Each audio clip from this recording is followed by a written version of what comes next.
நண்பர்களே, இன்னைக்கு ரொம்ப ஒரு சந்தோஷமான விஷயத்தை உங்க கூட பகிர்ந்துக்க போறேன். அது என்னன்னு பாத்தீங்கன்னா, நம்ம தமிழ்நாட்டை சேர்ந்த செஸ் பிளேயரான குகேஷ் பாத்தீங்கன்னா ஹிகாரு அப்படிங்கிறவர் கூட போன வருஷம் ஒரு மேட்ச் ஆடிப்பாரு. அந்த மேட்ச்ல பாத்தீங்கன்னா குகேஷ் தோத்துருப்பாரு.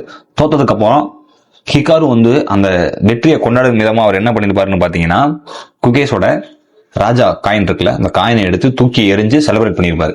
அந்த நேரத்துல ரொம்ப மன வருத்தத்தோட அந்த இடத்த விட்டு நம்ம தமிழ்நாட்டை சேர்ந்த பிளேயர் குகேஷ் அந்த மேட்ச்ல இருந்து அப்படியே வெளியே வந்திருப்பாரு. இப்ப அப்படியே அதை கட் பண்ணா இப்போ ஒரு சம்பவம் நடந்திருக்கு. அந்த சம்பவத்துக்கு முன்னாடி நான் ஒன்று சொல்றேன். அது என்னன்னு பாத்தீங்கன்னா, ஜெயிச்சதுக்கு அப்புறம் அவர் செலிப்ரேட் பண்ண விதம் இருக்குல்ல, அந்த ராஜா கையில தூக்கி தூக்கி எரிஞ்சது, அதை பார்த்தோன்னே எனக்கு என்ன தோணுச்சுன்னா, யாரா இவன் குருமா பாக்கெட்டை உருட்டி கட்டின மாதிரி மூஞ்சியை வச்சு நீ நம்ம கிட்ட இப்படி பண்ணின்னு இருக்கிறான், என்ன இது இப்படி ஒரு மாதிரி ஆயிப்போச்சு அப்படின்னு சொல்லி ஒரு மாதிரி டிப்ரெஷனா இருந்துச்சு.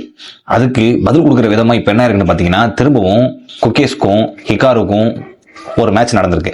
அந்த மேட்ச்ல என்ன நடந்துச்சுன்னு பாத்தீங்கன்னா, சுவாரஸ்யமா நீங்க எல்லாம் தெரிஞ்சுக்க வேண்டிய ஒரு முக்கியமான மேட்டர் நடந்திருக்கு.